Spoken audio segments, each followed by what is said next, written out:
What is going on, everyone? Welcome to my channel. My name is Jocelyn J, but most people just call me Jossie, and I returned the 16-inch MacBook Pro for the Dell XPS 15 7590.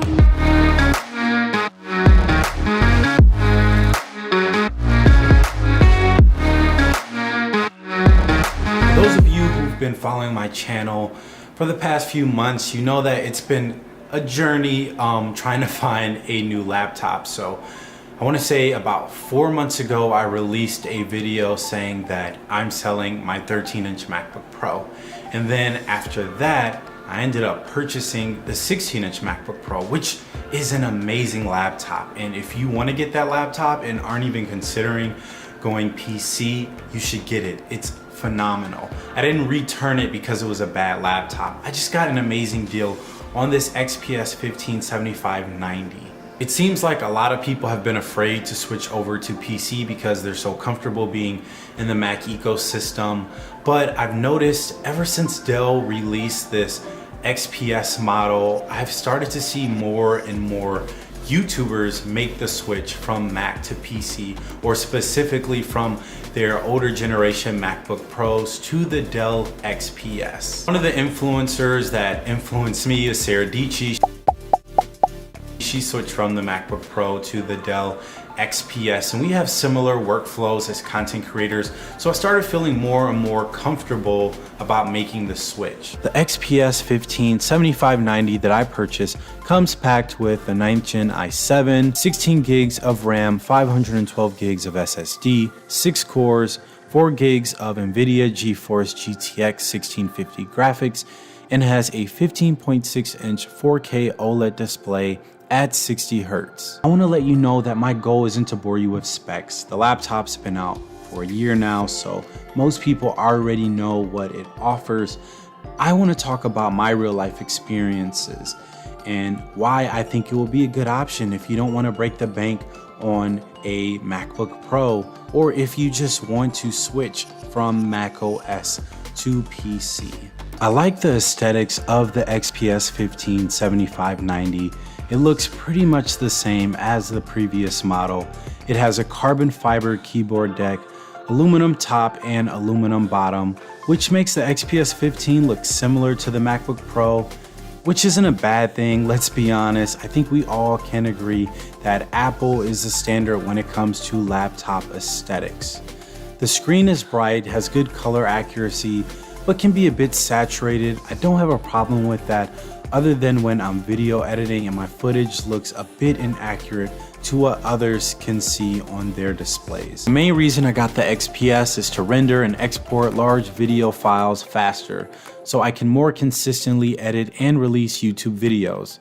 So if you find yourself in a similar situation, you won't be disappointed by going with the XPS 15. And let me give you some numbers so I can back up what I'm saying. I exported a 1080p video that was 18 minutes and 30 seconds long and 20 minutes and 24 seconds. I also edited a 4K 9-minute and 43-second video in less than 16 minutes. And that's all thanks to the dedicated graphics and CUDA cores. And to put it in perspective, the entry-level i9 16-inch MacBook Pro that I had took 45 minutes to export a 1080p in 13 minutes. I made specs the top of my priority, especially since I was gonna make the jump from Mac OS to PC. I made sure that whatever laptop I get, it better have the specs I need to be a more effective and efficient content creator. I am a full-time software developer, specifically front-end development, so programming is an essential part of what I do. And I really enjoy using Git Bash with Windows 10, and I'm not gonna lie, I actually really enjoy the user experience of File Explorer. I like it a lot more. I like navigating files a lot more on PC than I do on Mac OS. I just like File Explorer way more than Finder. I find it a lot easier to edit files, manipulate, copy, delete files, access files, get the file path. All that nerdy stuff that I'm talking about is actually really important. Even when you're creating YouTube videos, you're constantly making new folders for footage and assets. The XPS keyboard is great, from the typing experience to the responsiveness of the keys. Keyboard functionality is important because it is the fundamental input device on laptops and should never be overlooked. In terms of tactile feedback, aka feel and quality, the XPS passes the keyboard deck flex test because when I press hard on the keys, they don't flex or give way, which is a good sign of an optimal typing experience. The trackpad is responsive using Microsoft Precision drivers, almost too responsive at times, but you can change that in the settings.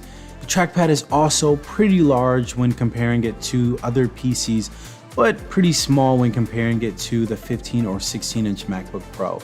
I'm still having trouble right-clicking. That's always been a problem for me on every PC trackpad I've used. Hopefully in the future, Dell will give us more space for our trackpad as well. Ports, something I've missed while having a MacBook Pro.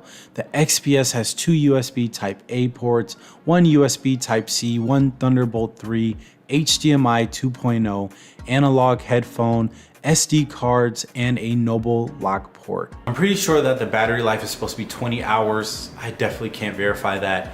If I'm being honest with you, totally transparent, I haven't been really paying attention to the battery life or observing it. I don't think it's 20 hours, especially not in like a real world situation.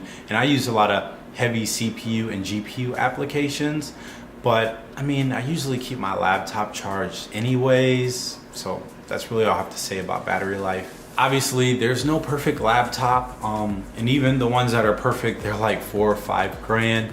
I have a few cons to point out about this laptop that you should maybe consider before you decide to buy it, because some of them could be deal breakers. It depends on what you care about. And the first one is the trackpad size. And that's a little weird because if you're coming from a PC, this is probably a better trackpad than what you've had. I think the Dell XPS probably has the best PC trackpad. But if you're coming from any MacBook, then this trackpad isn't as good. It definitely isn't as big as I'd like it to be. I wish there was more real estate for the trackpad, like how Apple gives a lot of real estate to the 15 and 16-inch MacBook Pro. So hopefully in the next release, Dell will give us a bigger trackpad. Another thing I didn't particularly care for is swiping through desktops.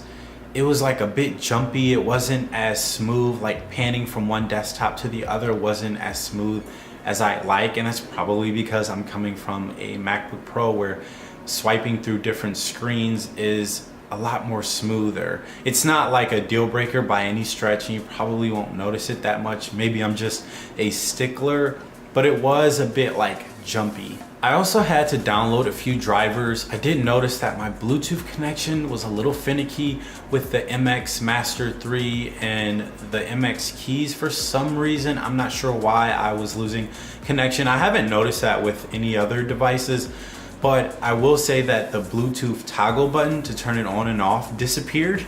So I had to like install the drivers to get that button back. I'm not sure why. Maybe it was user error, but I thought that was weird. I also had to download the drivers for the Nvidia graphics card, and I'm not used to that.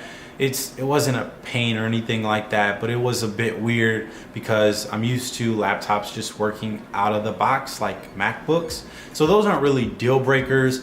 And out of all the cons, the one thing that I really just didn't particularly care for is the audio. The speakers are like in the bottom and in the front, and most laptops have top firing speakers anyways, and I was a bit disappointed with the audio. Hopefully in the next release the audio will be better. Other than that, there really aren't any issues that I have with this laptop. I don't regret returning my MacBook Pro for this laptop at all. I've saved so much money, I've saved so much bread, and I really enjoy this laptop, and I would recommend it to really anyone. And also keep in mind that I only spent like $1,100 for this laptop, and I'm getting all these specs, and the display is great.